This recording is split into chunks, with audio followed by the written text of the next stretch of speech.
চাঁপাইনবাবগঞ্জ জেলার শিবগঞ্জ সীমান্তে মাদক চোরাকারবারিরা বিজিবির নজর এড়াতে নতুন নতুন কৌশল অবলম্বন করলেও মহানন্দা ব্যাটালিয়ন ৫৯ বিজিবি এর তৎপরতায় তাদের অপতৎপরতা প্রতিহত হচ্ছে।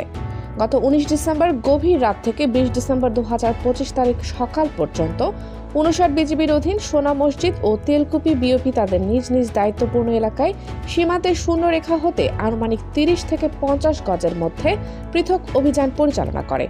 অভিযানে প্লাস্টিকের বস্তায় অভিনব কায়দায় মোড়কজাত অবস্থায় ফেনসিডিলের বিকল্প হিসেবে ব্যবহৃত ১৩৮ বোতল ভারতীয় চকো সিরাপ এবং ৪৮ বোতল ভারতীয় নেশাজাতীয় এসকাফ ডিএক্স সিরাপ সহ মোট ১৮৬ বোতল নেশাজাতীয় সিরাপ জব্দ করা হয়।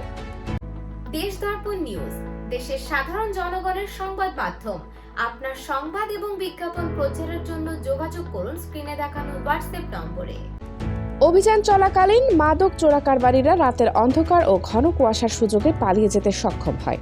জব্দকৃত নেশা জাতীয় দ্রব্যের বিষয়ে আইনানুগ ব্যবস্থা গ্রহণ প্রক্রিয়াধীন রয়েছে বলে জানিয়েছে বিজিবি।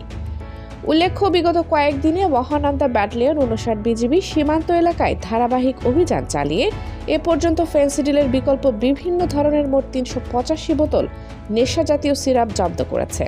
এ বিষয়ে মহানন্দা ব্যাটালিয়ন ৫৯ বিজিবি এর অধিনায়ক লেফটেন্যান্ট কর্নেল গোলাম কিবরিয়া বিজিবিএম বিজিওএম বিষয়টির সত্যতা নিশ্চিত করে বলেন, চোরাকারবারিরা যতই কৌশল অবলম্বন করুক না কেন, সকল প্রকার মাদক চোরাচালান প্রতিরোধে বিজিবির কঠোর ও ঐকান্তিক প্রচেষ্টা অব্যাহত থাকবে।